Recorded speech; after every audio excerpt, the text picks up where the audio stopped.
La gauche a du talent et Libération ne manque pas une occasion de nous expliquer que nous sommes dans une société en décrépitude. Oui, eux aussi le disent. La gauche volontaire nous explique comment changer la société pour qu'elle soit plus belle, pour qu'elle soit meilleure. Les propositions faites par des élus, par des penseurs, par des professionnels, 18 personnalités du monde syndical, associatif, universitaire, même des essayistes et des militants de gauche bien sûr, qui livrent leurs pistes pour déverticaliser le pouvoir et restaurer l'envie de démocratie. Libération donne la parole à 18 personnalités afin de réparer notre démocratie. Parmi les pistes, abroger le contrôle d'identité, génial, imposer des équipes de foot mixtes, parfait, droit de vote des étrangers à toutes les élections.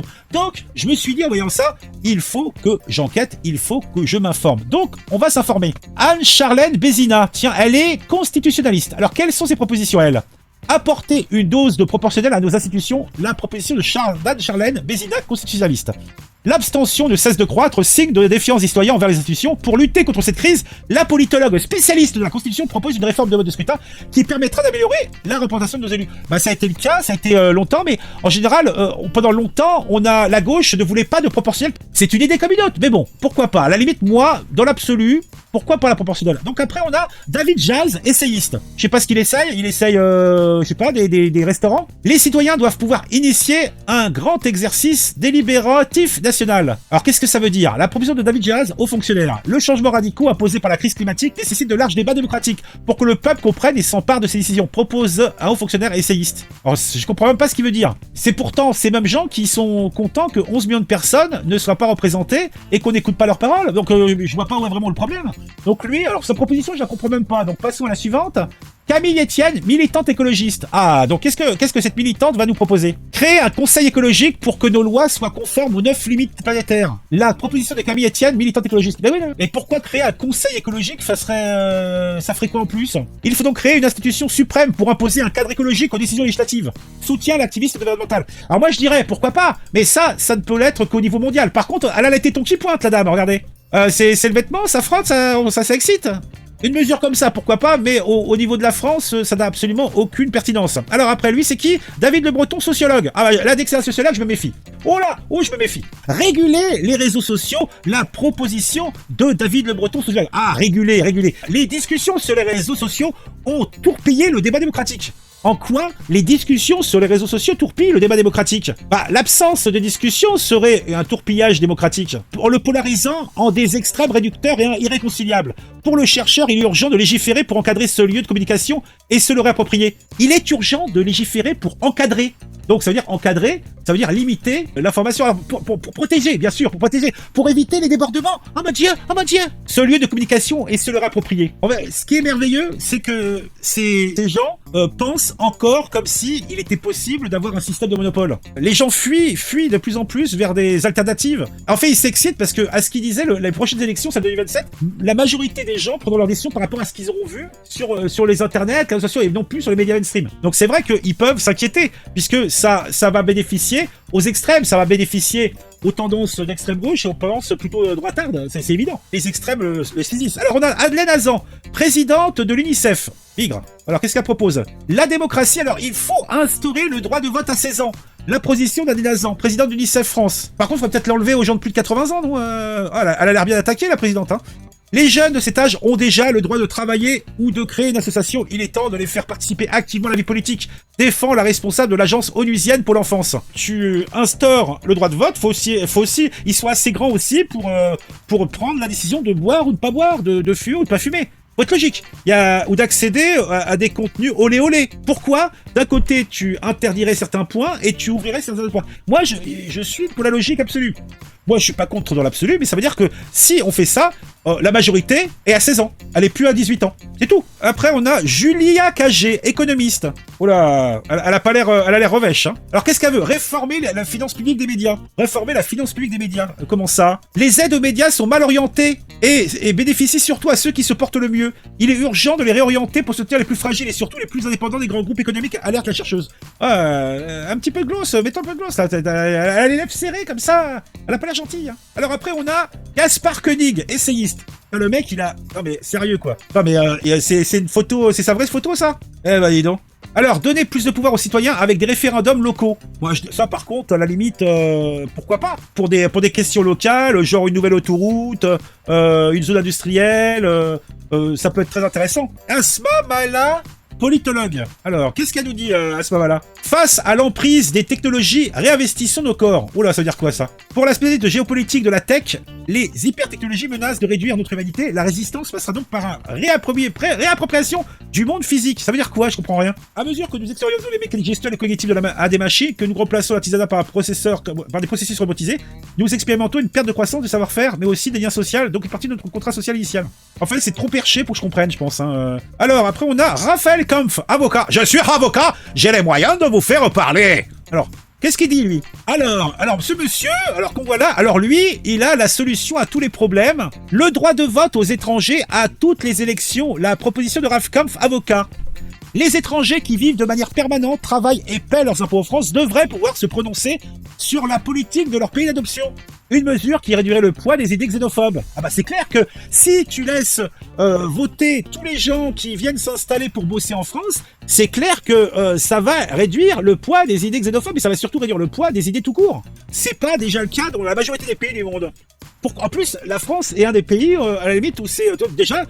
pour les élections municipales, tu peux voter, je sache, non? Sa mesure me semble pas très pertinente et même dangereuse. Donc elle aussi, elle a les tétons qui pointent, mais elles sont toutes excitées ou quoi là-dedans là? Elle s'appelle Hélène de Vinx, elle est journaliste. Alors, qu'est-ce qu'elle nous raconte? Elle veut quoi? Dans le milieu hyper masculin qui est le foot, les femmes restent peu visibles. Créer des équipes mixtes.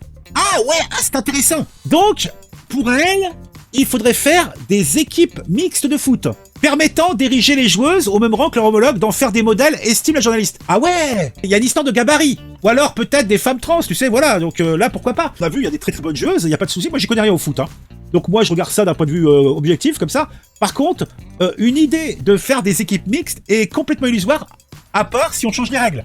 C'est-à-dire qu'il faut interdire les contacts, interdire les je sais pas comment on appelle ça, même simplement les dribbles, faut les interdire. Parce que t'as un mastoc qui arrive, qui commence à part si la meuf est technique et qu'elle évite tout contact, elle arrive à rester loin, elle va se faire éclater les chevilles, ça va pas traîner. Hein. Et son idée pour sauver la démocratie me laisse des plus pensifs. Mais bon, pourquoi pas, moi je dis. Hein. Ah, soyons fous. Hein. On a Christian Salmon, écrivain. La communication politique est de plus en plus polluée par les fausses informations et l'instrumentalisation des colères.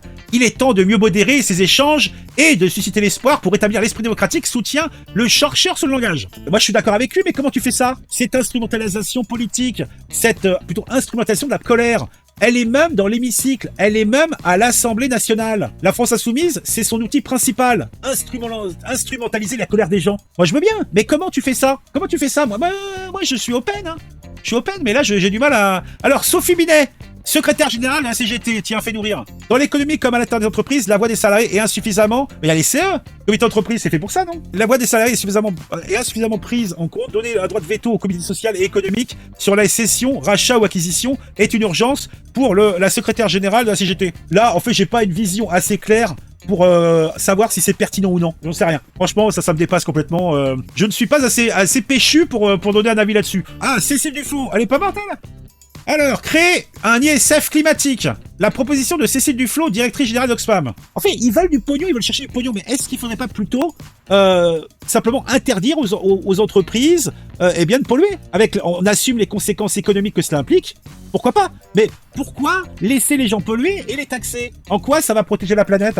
L'impôt sur la fortune doit être établi avec un malus spécial pour les investissements les plus nocifs pour l'environnement. Et qui c'est qui détermine les investissements les plus nocifs? Parce que si j'écoute Madame Duflot dans le passé, le nucléaire aurait dû être surtaxé comme étant un investissement nocif pour l'environnement, selon leurs critères. Les véhicules électriques sont la solution. Est-ce que la solution, ce n'est pas de réduire le nombre de véhicules tout court, avec les conséquences que ça implique? Ah, peut-être qu'il faut retourner, à faire en sorte que maintenant les voitures sont accessibles qu'à une certaine personne. Faire des voitures électriques, ok, mais bon, il faut bien les recharger, donc il faut des centrales électriques, nucléaires ou à charbon. Parce qu'en France, l'éolien, le solaire, c'est pas toujours, c'est pas tout le temps et c'est pas partout. En final, tu t'aperçois que toutes ces propositions sont à défaut d'être loufoques, antidémocratiques. Quand on arrête de polluer, pure hypocrisie, nous sommes sous-traitons la pollution des colonisations. Bah oui, Bah oui, c'est-à-dire qu'en fait, véritablement, notre pollution, elle est en chien. Il faudrait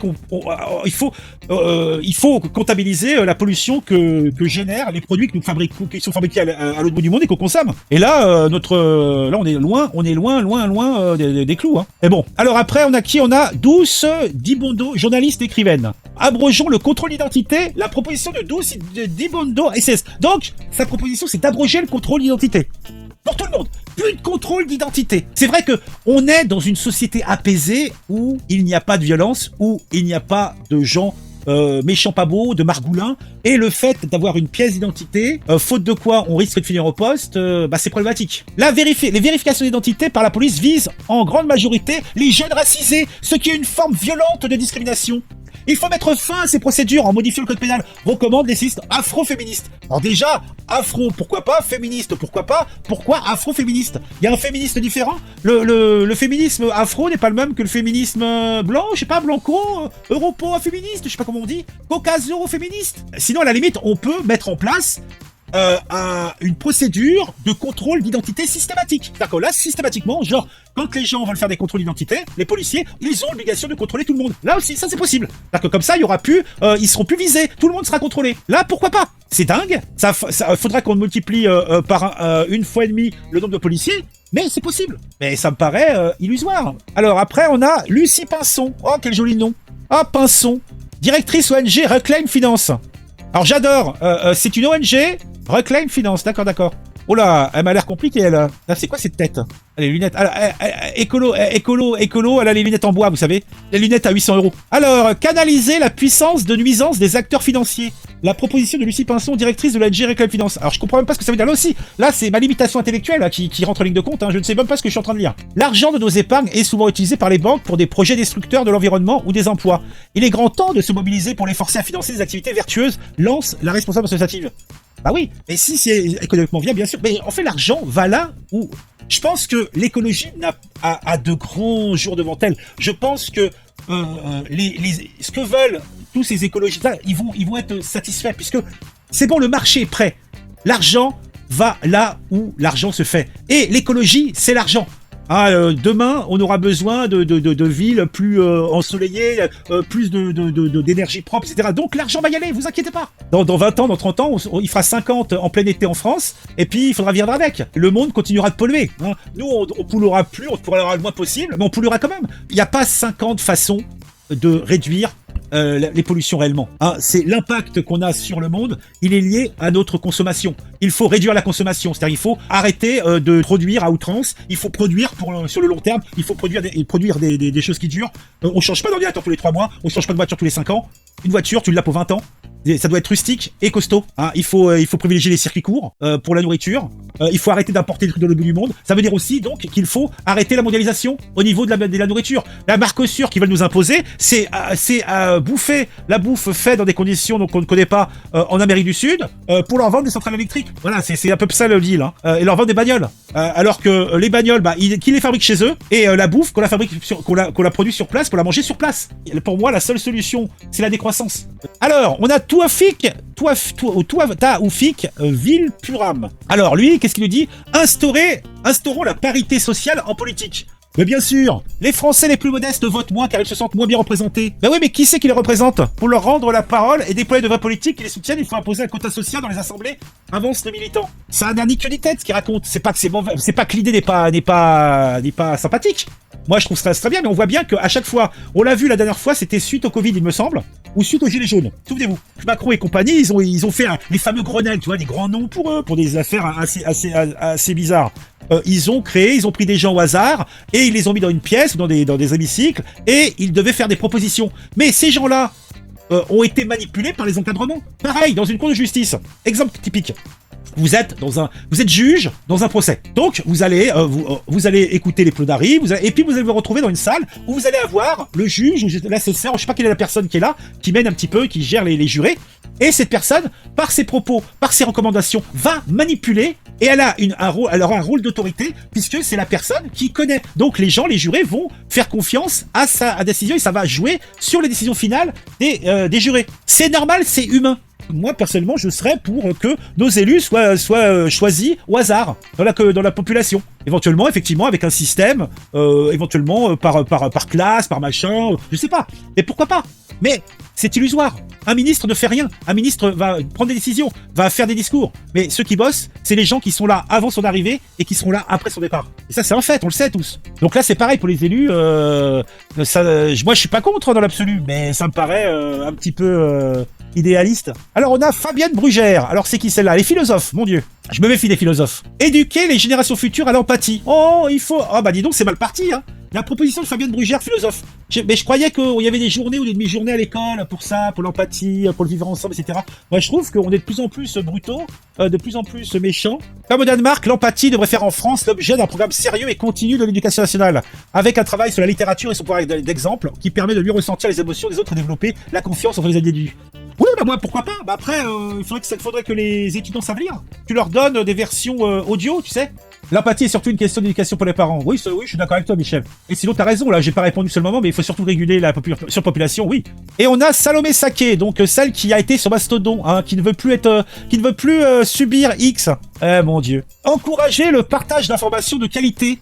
On avait encouragé le... Alors, qui c'est qui détermine c'est quoi une information de qualité? Et encourager, ça veut dire quoi? La proposition. Alors, face à l'inondation de fausses informations qui mine notre démocratie, chaque citoyen peut devenir un rempart en choisissant de publier des informations fiables sur les réseaux et en débattant avec ses proches pour dégonfler les fake news.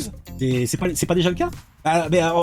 C'est pas déjà le cas, en fait, je comprends pas bien, quoi. On a regardé, donc, les propositions, donc, ils étaient combien? 4, 8, 12, ah ouais, 18, donc, ouais. Donc, on a regardé les propositions de 18 personnalités qui font 18 propositions. Bon, bah, je pense qu'on a fait le tour. Des commentaires dans le chat sur le sujet? En tout cas, pour les autres, n'hésitez pas à faire des commentaires. On se retrouve très vite pour une nouvelle vidéo sur un sujet qui m'a intéressé et qui, j'espère, vous intéressera aussi. À très vite.